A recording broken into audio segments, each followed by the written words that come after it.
So Pete, can you tell me a little bit about the time that you got diagnosed with cancer and how it was delivered? Well, let me think about that for a moment. Let's go through the process. I think it's the best way of describing it. Little background. I had no symptoms, absolutely no symptoms. What was there was every year I'd go and have my PSA checked. Now, we didn't have any prostate cancer or anything in the family. My father was fine. He did have an enlarged prostate when he got into his 70s. Mind you, he's still alive. He had his birthday last weekend. He's 96 now. But, and that was dealt with, but no prostate cancer in my direct family.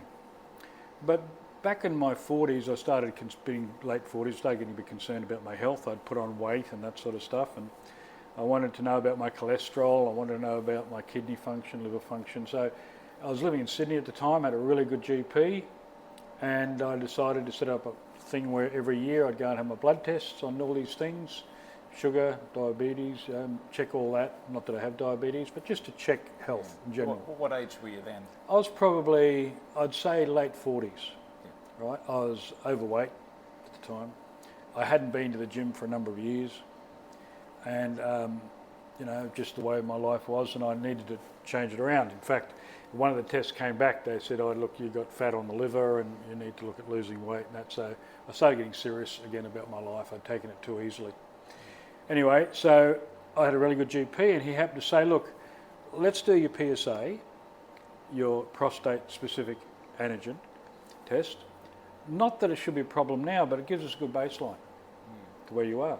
Anyway, he did that and came back with a 3. Which seems all right, safe and that. Anyway, every year I just kept going. Yeah. And when I moved from Sydney 5 years ago, came up here, did the same thing. Go in each year, and just have the same lot of tests done. So, what's 23? Late 21, it would have been around November, this time of year, I went in to get it done. And where it had been 3, 3.1, 3.2 for 20-something years, it was 5. It suddenly gone up over the previous year. The GP said, look, why don't we give yourself 6 to 8 weeks? We'll get another test done end of January. Went back, got another test done on the PSA again. It was up to 6, 6.2 I think it was. So I started getting concerned. Obviously he was concerned. He said, look, what I'm going to do is I'm going to recommend a good urologist for you to go and have a talk to, and he'll do some tests. But before you do, what I want to do is, he said, do you have any symptoms? Are you retaining urine at night? Are you having to get up a lot of times at night? Is there any swelling or anything like that? I said, no, I was fine. I was getting on life. So what he did was he organised an ultrasound, which meant I had to go and drink about 1 litre of water beforehand, go to the toilet, measure how much was left.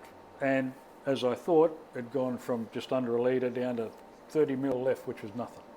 Right, 30 millilitres, basically nothing. I emptied my bladder. So there was no problems with that. And he said, no, we'll get you off to a urologist and get you checked. So I went and saw a urologist. And he said, righto, we need to do some tests, right? I'm going to get you to go and do an MRI. Never had an MRI before. Off I went. This was early last year. Went in an MRI, and he said, and what there was, he was come up from Brisbane, and he rang me, because he went back to Brisbane after I had the consultation with him. He got the results, and he said, look, there's something going on there. He said, what I'd like to do is do a biopsy. Right? And I said, yeah, what's that involved? And he told me. And that was done here, Harvey Bay. Anyway, so I went into St Stephen's for a day thing, only a morning, took an hour. Basically, I was knocked out, woke up, went home. I just didn't notice any difference? Well, a little bit of pain? Or? Well, the biopsy, yes, it's uncomfortable because you get these needles. I forget what it's called, but it's basically between the testicles and the anus. You get these needles put in. Yeah. But you're knocked out, right? And what they're doing is they're taking small samples of your prostate. So he did that. About 2 weeks later, I got a call from him. Evelyn and I were just sitting down by the beach. We were expecting a call. He told me he'd ring me. He texted me beforehand. He rang me when he said he would. And he said, look, he said, the reality is that we have found cancer. Okay, we have found cancer. We're sending. The results were that you had this level of cancer in the prostate, and it was a medium level, or intermediate, I think it was, level.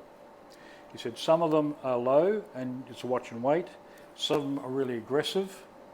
You need to take action straight away. But yours is at an intermediate level. But in saying that, out of the 24 samples we took, 17 were positive. Now, I still had no effects at all. And at this stage, you're 65, 64?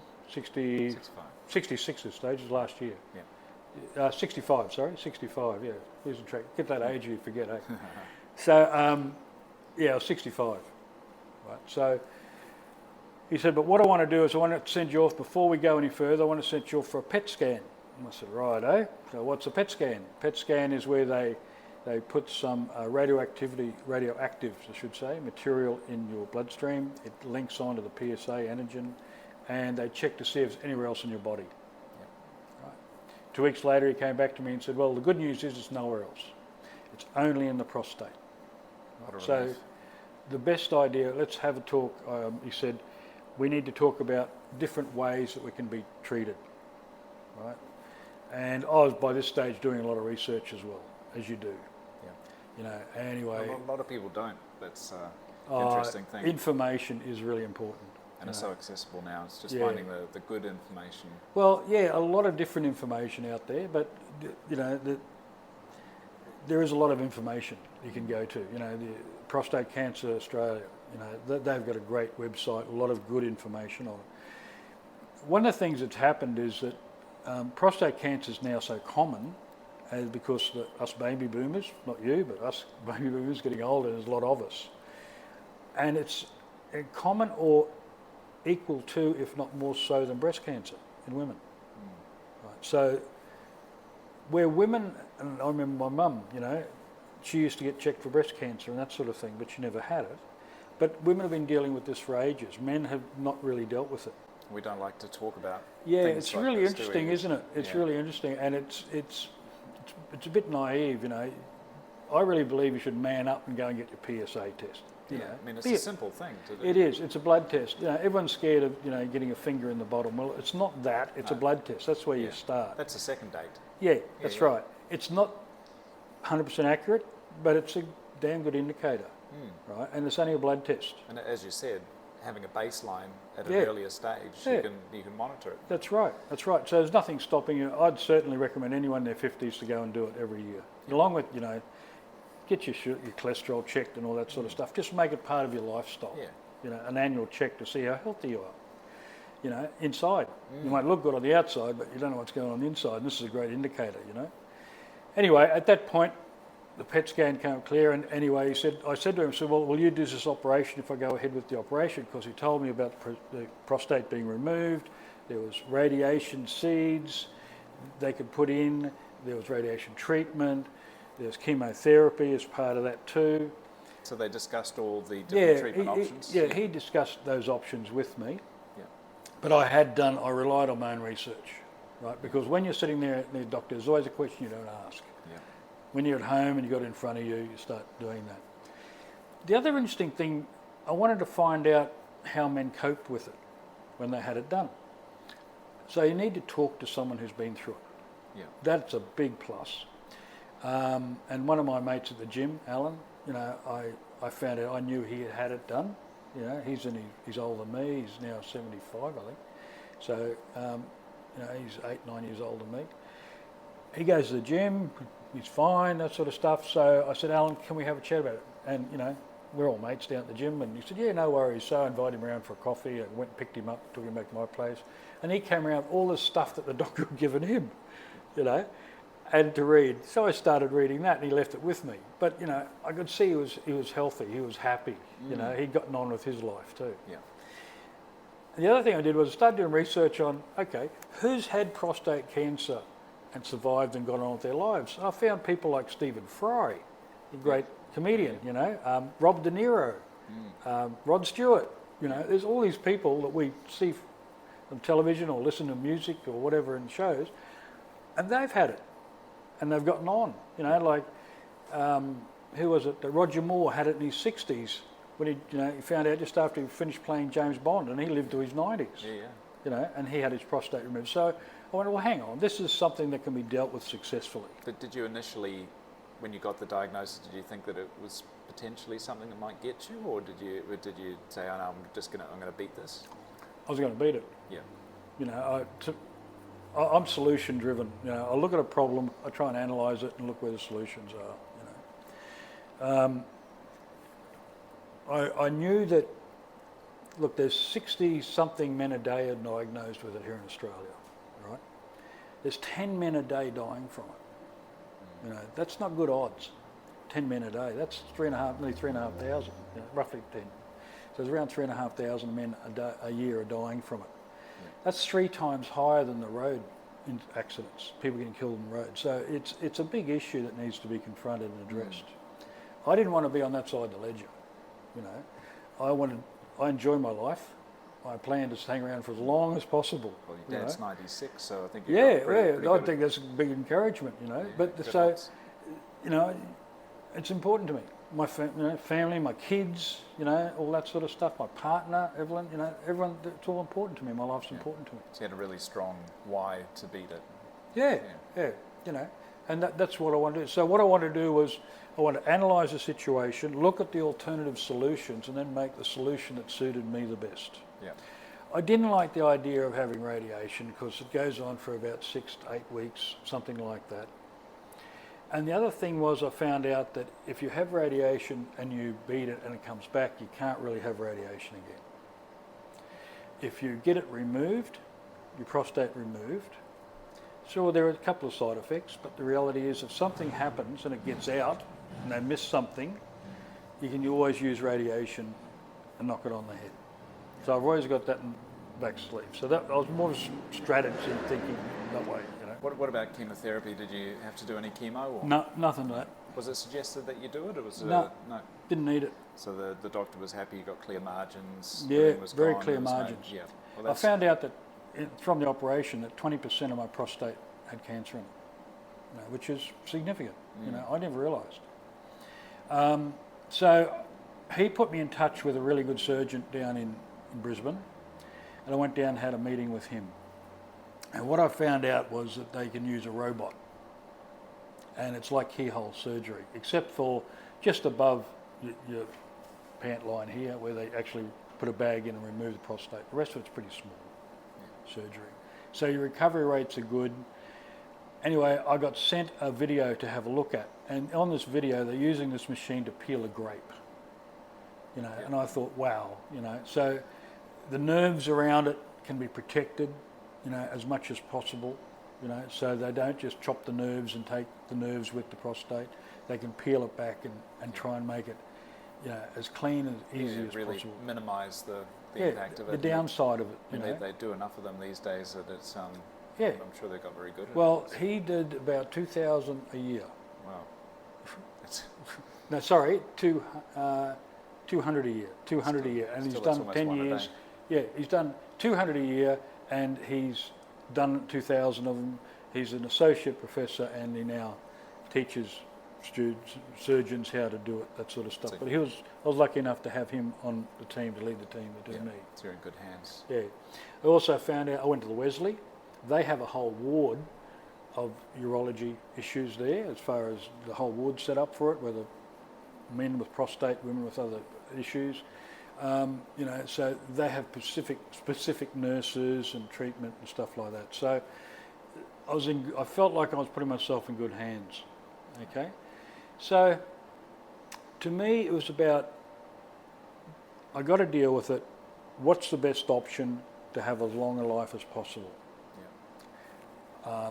I wanted to deal with it early. I didn't want it to get out because it can spread into your nervous system. It can go into your you can get bone cancer from it in the pelvis, all this sort of stuff. It's not a pleasant thing if you wait too long. Yeah, we always talk about prostate cancer as being a very slow-moving cancer, but I think you know, getting it removed as quickly as possible to avoid having to have chemotherapy or radiation is definitely... Yeah. But there are different. Mine was an intermediate level. there's a thing called a Gleason score.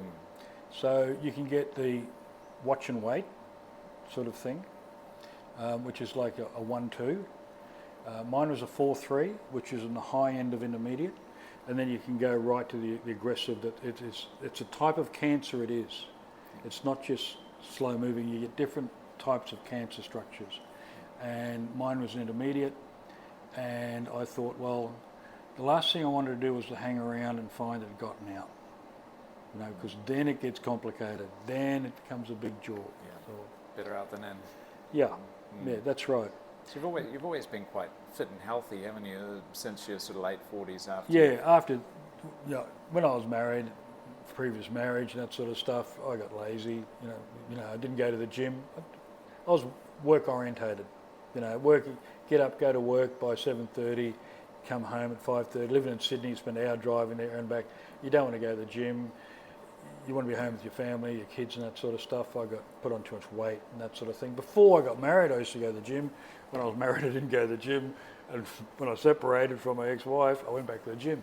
Bit of a pattern there. Yeah. Well, the thing is, I think it's a great place to go. I recommend any guys going through any stress, go to a gym. Because you'll find there are other men there who actually been through the same thing as you, and it takes your mind off it, and you can sort of clarify, in your own mind how to deal with some things. Yeah. And that's where I met you at the gym. Yeah. And one day I was working out, and I saw this older fella pushing some 50-kilo dumbbells above his chest, and I thought, shit, who's that? Yeah. He looks like a fit, who healthy is specimen. that? Let me know. Yeah. I want to grow up like you. And then to find out that you had prostate cancer last year, obviously that's pretty amazing to be able to go from having surgery and then to be rehabilitated to the point where you can actually push more weight than me, who's 20 years younger than you. Well, I listened to my doctor. I took 3 months off. So I lost 6 kilo. Yeah. And that was a mixture of fat and muscle, all I did was do some walking. It's amazing. Your body is designed to survive. So if you start walking and that, it starts preparing itself a bit better. So I started doing a little bit of walking, not on treadmill, just down the corner and back. I started with that. Did you feel like you could do more, or did you just take the doctor's orders? I took the doctor's orders. There was a slight complication. After the operation, I came home and I had a catheter with a bag on my leg, right, which is not nice, but it sort of kept me at home. But what I found was I had a little bit of blood appear in it, and that was about 2 weeks after, and I started running a bit of fever, or 10 days after I started running a fever, and went to the hospital here. And they said, look, they spoke to my surgeon. He said, get me back down. He was very special, wanted to handle it. So we drove back down. Evelyn drove, booked me straight back into the Wesley. What they found was I had a thing called a hematoma, right? So I had a build-up of blood just in the groin here. Yeah, it's like a bruise. So I had blood there, and it felt like, not that I've ever had an appendicitis, but it felt like what appendicitis might be like. And he came to see me and every day, and he said, it was Wednesday, he said, look, Thursday he came in, he had me on antibiotics, and he said, look, what we're going to do is Saturday morning, we'll clean that out for you. And he did. Right? The only downside was I had to keep the bag with me for a few weeks longer. Right? So I had a bag on my leg as well, which was basically a catheter. I ended up having that on for since the operation to the end of getting it removed, just over 4 weeks. That is probably the worst thing of all, right? Yep. But that kept me at home too, because I just didn't want to meet friends. I couldn't go to the gym. I just didn't want to meet people. So I'd go for a walk. Yep. And I lived 3 streets back from the beach, so we'd go for a walk down the beach, come back again. And I felt my strength getting back and that sort of thing. And when the catheter came out, I went back to Wesley, they took it out. And when that happened, I was right to go, but he said, look, just don't go, that was in early November, give yourself a few more weeks before you go back to the gym, just slowly get back into it. I had another meeting with him about the end of November, and I said, look, I really want to go back. He said, yeah, you're right to go back now. He could see everything was fine, there was no bleeding, everything was good, So I started back in the gym in December, and just slowly got back into it. just work my way back through it as we do.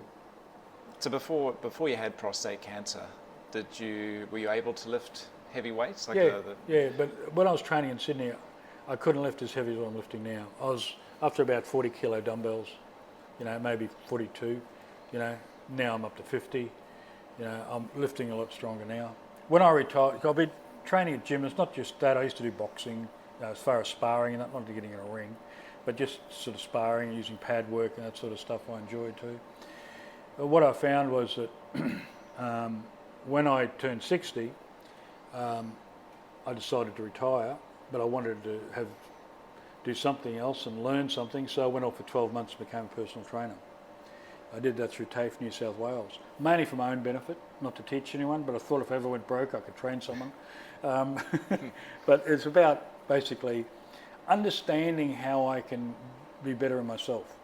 Do you think that level of fitness that you'd built before you had the surgery kind of put you in good stead for your recovery? Most definitely. In fact, I had a letter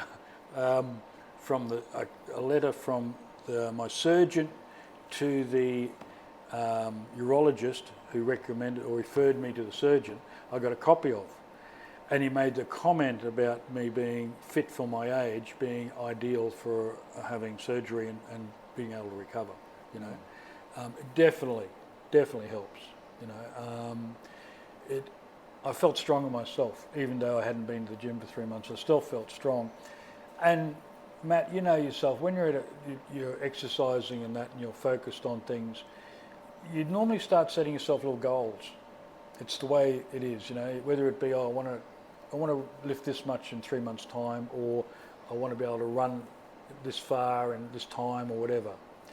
So you start setting yourself little goals, and part of that process is a positive process.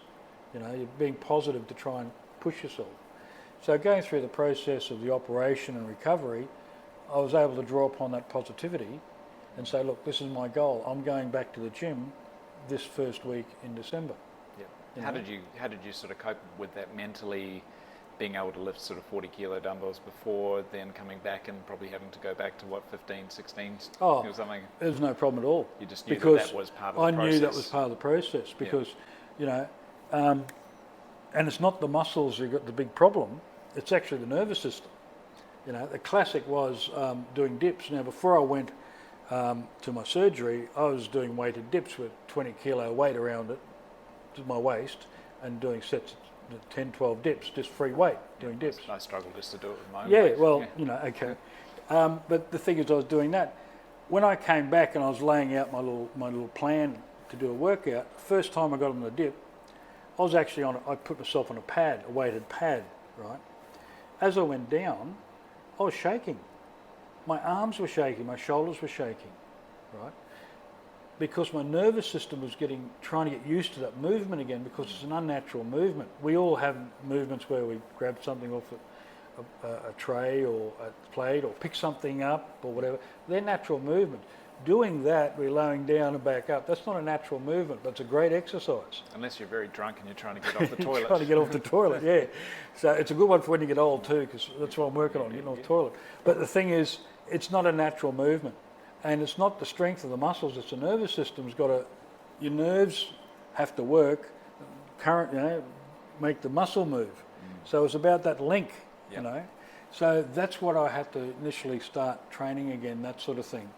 And within a couple of weeks, I was starting to, that was fine. It was then working on the muscles. So I knew there were different steps to walk through. Yeah. And I think my personal training course, it was, I did 6 months of anatomy, understanding all that sort of stuff. It was a serious course. It wasn't a 6-week course. It was a 12-month course. Yeah. I spent a lot of time studying all that stuff to understand how the body works, and that prepared me as well. So it sounds like since you had the diagnosis, you really treated it as one goal following into the next goal and breaking it down into sort of smaller bite size. Yeah. That's really important. If it's too big, you choke. Break it down, deal with the issues in front of you, And also, as I said, go and get information and you look at possible solutions, Most things can be dealt with, our emotions, like it was, I couldn't sleep for a few nights when I first found out I had cancer, I still find it hard to say that word, Yeah. You know, it's strange how we get like that, isn't it? When I grew up, you had cancer, it was a death sentence. You know, as I was growing up in the 60s. That's what most people think, isn't it? Yes, but the reality is we've come so far that it's not. You know, and it's interesting. I was talking to my cousin at my father's birthday, and he's in his 50s, and I said, "Oh, have you had your PSA done?" You know, and he said, "No." I said, "Why not?" He said, "Oh, I don't think I really want to know." I found that really amazing. You know, I thought, don't want to know what. You'd rather find out when it's too late. Or That's what I said to him. I said, "Look," I said, "Mate, go and find out. It's not bad. It's just if you know what you got, chances are there's going to be nothing wrong. But if there is something wrong, you get it early, and you deal with it, and you got your life ahead of you. You know that." The two big downsides of the thing that affect men, one particularly, is people say, "Oh, well, you get erectile dysfunction." Right? The other thing is they talk about getting incontinence. Okay, that's a good thing about the gym is overcoming that incontinence, because I really didn't have any of that. You've got very strong transverse muscles. Yeah, transverse abdominis, and also the underneath the pelvic floor. You know, just do pelvic floor exercises. I do wear a pad when I go to the gym. Right, it's the only time I wear, and it's the lightest pad you can get. Yeah. Because I find that, to be honest with you, when I'm doing sit-ups on an incline, you know, you're squeezing your body up. You know, you're naturally squeezing. Exactly, those and muscles. there can be sometimes, not every time, there can be a dribble. Yeah. Right. So you know. So you manage it. You know. Yeah. You have a plan. You plan things every day. It's just part of the process for me. In fact, I was saying to a guy today, I said, I better go to the toilet before I do this sit-up, because, you know, full bladder and no prostate can be a bad look. Yeah. You know, that's the way I look on it. You know, okay, let's deal with it.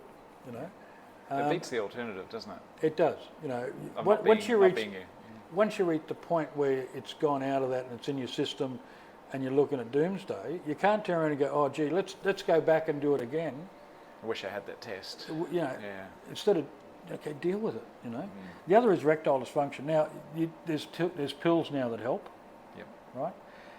But the reality is, what I found, especially using the type of surgery that I went through, is that comes back pretty natural.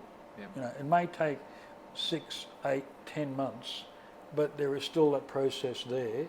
You know, it still does come back to you. Maybe not quite as strong, and occasionally you will use a little blue pill, a green pill, or whatever it is. Hey, big deal. My father was 69, I think, when he got diagnosed with prostate cancer. And I'll never forget the conversation I had with him. And I said, "Dad, what are you going to do?" And he said, "Well, I'm not going to do anything." And I said, "Why?" He said, "Well, he'd broken up with my mother. Well, they separated, and he had a girlfriend who was about 10 years younger. And he was quite active, so to speak. And he said, "Well, I wouldn't be able to get an erection anymore." And I said, "Dad, what's the point of having an erection if you're in a box 6 feet underground, you know?" So luckily he did have operation, and he recovered. Recovered and had 12 really good years after that, and so but it's amazing that thought process by some people, and it's so common. I see people all the time in my nutrition practice that they know what the risks are, but they, as you said, would rather not know, or they just leave it, and what will be. For the sake of a hard-on, you might be dead in a year or something, you know. But luckily we changed his mind. And I think he was fine. Like he didn't have any issues. And that's it. And now there's medication that you can have, and you can still be intimate. You know, you can still do things with your partner. You know, you can still enjoy pleasure. Right? In fact, I don't know if you want to continue to keep this in there, but you do have an orgasm. Yep. Okay. Except is it just white dust that comes out? Yeah. Look, a few cobwebs. Spider-Man. But you do have an orgasm, but it's a dry orgasm. Yep. You do, it does feel good. Yeah. You have an orgasm. Good thing is you don't get a wet spot. There you go. So, all the pleasure, no cleanup. That's it. Yeah. So, you do have an orgasm. You can get an erection. You do have an orgasm, right? Yeah. It's a dry orgasm. So if you want to have children, you've got to go and make sure that you can freeze some before, or have some semen put away, right? I think probably Robert De Niro had that done because he had his prostate removed 20 years ago and recently had a child, so I think that was all part of that deal. Yeah. So, you know, there is that to think of. That's just part, to me, that'd be just part of the plan process if it happens to you young. Yeah. And this can happen when you're young. Ben Stiller, the actor, had prostate cancer at 48. Frank Zappa died of it at 52. Yep. You know, so it's not just a thing that affects people over 65. Yep. You know, it's something that men have got to be aware of. Yeah, I've started getting my PSA levels checked since I was 39. Yeah. And I get it done every year. Yeah. I go and do other blood, so I just add it to the list. That's what it was, you know. And it, you know, it's just, they only use the one syringe. It's not an extra syringe.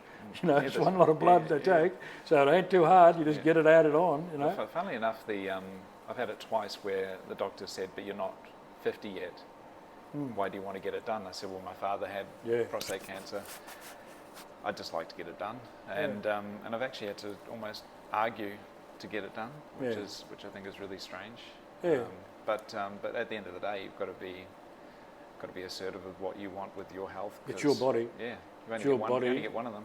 Yeah, that's right. You know, and you know, it's such a short time on this planet as it is. You know, you don't want to cut it shorter. So, you know, you got to be positive. But the big thing that men have to realise is that it doesn't stop you being a man. Yeah. You know, you can still be a man and have your prostate removed, right? There's more to being a man than just sex. It may be a major part of it, but there's more to it. Yeah, right? that's just 30 seconds every once a week, isn't it? You know, Whole so- 30. The whole 30. Oh, stamina this man's got. No, but the thing is that there's more to it, you know, and the thing is that life goes on, Yeah. you know, and there's so many other great things in life, and you still get the opportunity to be intimate. You still can get an erection. You can still have an orgasm. Yeah. You know, it's just you may need a pill occasionally, or certainly after maybe in the first 6 to 8 months, but it does slowly come back. You know, so So what would you say to anyone that's been sort of more recently diagnosed with cancer and is thinking that it's a death sentence or have a sort of a doom mentality? What would you recommend? do your research. Do look around and talk to people who's been through the process. Go outside of that. Do a bit of Googling on people who have had it and gotten on with their lives. Read what they have to say. You know, it's not a death sentence. It's certainly not a death sentence if you get it early enough. That's the trick. You get that PSA test. You know, so it's not a death sentence. Just do your research and talk to people who have had it, who've been through the process. You'll find that there's more and more of us. You know, there's 60 odd men a day getting diagnosed with prostate cancer. It's the fastest or most common form of cancer in men right now, certainly in this area, in Wide Bay, but also in Australia it's growing rapidly because of an ageing population. Yeah. You know, so it's there. Did you join any support groups when you? No, I didn't. I thought about it. I looked them up. I thought about it, did all that. But I wanted to just deal with the situation I had, and I thought if I got to that point, I'd talk to a psychologist anyway if I needed one. Didn't need one. Was your family very supportive? Obviously, you had Evelyn, your partner. Yeah. Evelyn was very supportive. My kids were supportive. You know, they're both in Sydney. My son and my daughter. Even my ex-wife. Now she had breast cancer and went through that. She contacted me and said, you know, if there's anything that I needed to help. You know, so there was all that there. You know, that I could draw upon if need be. But my partner was right with me all the way, and you know, I just did the research. I got the videos. I looked at how the operation was done. You know, I did my research on the surgeon. I found out how good he was. You know, and I just couldn't see an alternative. Yeah. You know, the alternative was not to do anything and let it spread to my body and die in agony in the future. You know, I didn't like that one. No. No, I don't like that alternative. So, to me, it was a better alternative, and so I made sure I did it my way. Yeah. With knowledge, with education, so you can ask the right questions and feel like you're actually in control of the situation. Exactly. As opposed Feel like to... you're in control of the situation. That's the big thing. Get control over it. right? Remember, it's your body. This thing in there is just doesn't belong. Yeah, it's a temporary guest. Yeah. So you get control over your life, and you plan what you want to do, and you execute that plan. Yeah. And you do that with as much knowledge as you can get your hands on. Yep. Focus on the things that you can control. That's right. Yeah. And it puts you back into the driver's seat, doesn't it? Yeah, that's right. Instead of just feel like you're being processed through different doctor's appointments and. Well, it's good, and ask questions of your doctor. Why am I having this test? What's it likely to show? So when you get the results back, what the results really mean. It's not just him saying, "Oh, it's this." What does it really mean when 17 of 24 of these little needles has cancer in them? Yeah, and getting a broader selection of blood so that you can see how your liver function's going, how your inflammation markers are going. That's right. So you can get a broader, bigger picture, and because you might have cancer, but you might be very healthy, and it might show that your body is coping very well and might be able to recover naturally. Yeah, that's right. And there is prostate cancer, which is a watch and wait. That you don't worry about. Like most men, I think it's something like 1 in 3 by the time they're 85 will have some form of prostate cancer. It's the human body basically. We're living so long now. The human body is saying, "Well, we don't need this anymore." It's almost, that's the way it is. As I said, I was very surprised at how many people, celebrities and different people, have had it, and have dealt with it. And those who had it and didn't deal with it, most of them are no longer with us. Yeah, sticking your head in the sand is not it's not a good option. Yeah. So eat healthy, exercise gives yourself a better chance. Do some exercise. To me, it was weight training. I like feeling strong, and I think strength has a lot to do with it. For 67 years old, you've got a lot of muscle on you. 67 in 2 weeks. Almost, 67 in 2 weeks. Almost. Yeah.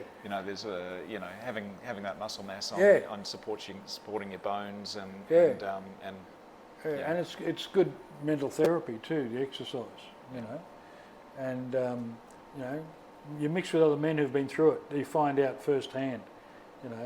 Don't be afraid to go to a gym and make some new acquaintances, that sort of stuff, or get involved in some sport or something like that suits your age group and your physicality at that time, and you'll probably find that there's other men there who've been through it before you. It's a good distraction too, isn't it? From well, you're doing very well for someone who is. Don't want to keep on saying it, but I can't believe that you're 66 and pushing 100 kilo bench presses. It's almost embarrassing to be in the gym with you. But one day when I grow up, I want to be able to do that. It's I think a lot of people look at you as an inspiration. I appreciate. Thank you very much. But the reality is, we're all human, and we all can do what we want to do if we put our mind to it.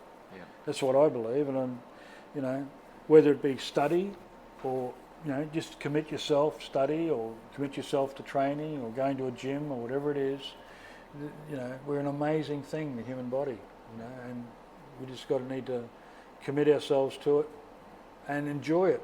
Find your passion. That's where it's at. Treat it right. Treat it with respect. Yeah. And it gives back. It does. It does. Now back just for you for a minute. So you're now going through your PSAs regularly. Yes. Yeah. Yep. Every year since I was 39. So I'm 44 now. Okay. Is there any other males in your family group? Yeah, two brothers. And have they had any issues with? No. They get theirs checked every year as well. Okay. And what about cousins? Cousins? Uncles? No. Okay. Because I found out my dad didn't have it, but my uncle did. I didn't find that out until after I'd been through my process, because I was trying to find out, okay, is this thing, why don't win the lotto, why do I get this one, Yeah. So, but I found out my uncle had prostate problems, Okay. in his 70s, Yeah. So, one of the things I stumbled on, I don't know if I need to do a bit more on it, is your level of testosterone can affect your growth rate of cancer. Speeds cancer. up the growth. Yeah. Now, I think that might have been a case of mine, because one of the things I used to get measured was my testosterone. It was always pretty high. You know, so, and that's to do with exercise and that. So it could have sped that up a bit. Didn't mean it didn't cause it, but it probably brought it on in my 60s more so than my 70s. So we're also eating things like chicken, which has hormones put in it. We've got a lot of people drink a lot of dairy or eat a lot of dairy, which is bovine growth hormone in the dairy that goes into our body. So if we're eating a lot of that, which can stimulate testosterone and growth of cancer cells too.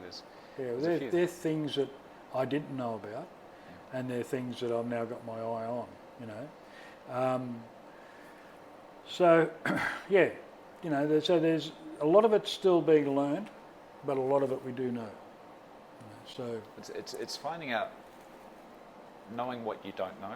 Yeah. I think a lot of people don't know what they don't know, and when they go to doctors, they're a bit scared to ask questions because the doctor's sitting there in a white coat, and you kind of just sit there nodding, sort of pretending that you're sort of knowing what they're talking about and too shy to actually ask the questions. But I think people need to feel more comfortable with asking those questions when they don't know what a CEA level is, or you know, so that they can understand and then ask more questions. Well, it's your body; you have a right to know.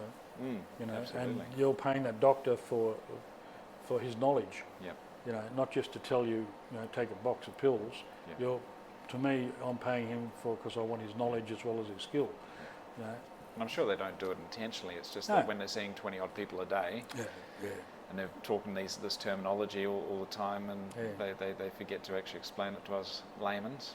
But that's why in the book one chapter alone is just dedicated to understanding terminology, understanding what different treatments are, what the side effects are, so that people can sort of sit down, have a look through the book, and then go to the doctor with the questions and interpret the test and ask for tests that they should be getting.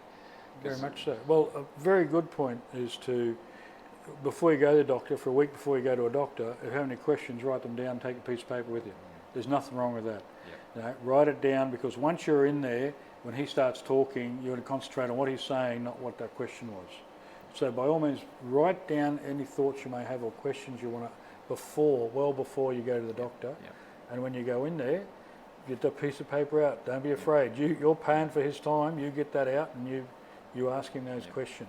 On my website, actually, there's and the book, I've got a list of questions that people could take to ask the doctors. Good. And it's quite often a good idea to ask the doctor if you can record the conversation. Unless you have someone someone that is there with the support, they can write down the sort of answers to the questions. But if they're okay recording it, then you can go home and write down the different things that you've discussed. But the other interesting thing is, just on this, the word cancer. You know, we're all a bit afraid of it. It's something a word I hardly ever use even now. And my partner said to me one night, Evelyn said, "Do you realise you're a cancer survivor?" And I never thought of it that way. I didn't think myself as a survivor of anything. It was just something I went through and I moved on. You know, so that's the way I looked on it. The big issue I'd leave you with is man up, go and have your PSA tested. Don't be afraid of it. If it's something there, get some information. There are other men out there to help you. Talk to them about it, and you can deal with it. Don't be afraid of it. That's the big thing. Don't stick your head in the sand.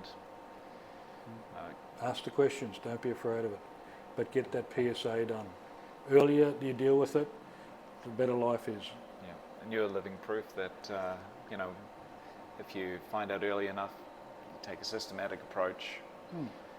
Don't own the cancer. No. Just it's a process. You just It's like, you know, COVID. You just get rid of it. It's like a bug in your body. You get rid of it. You know, it's a problem. You get rid of it. Work on the solution. Get rid of it. Focus on the things you can control and work through it, and you come out the other side fitter and healthier and stronger and more buff than you were before. So go to the gym. Go to the gym. Yeah. All right, mate. Thank you very much for taking the time. Pleasure, buddy. Thanks, Pete. Okay, mate.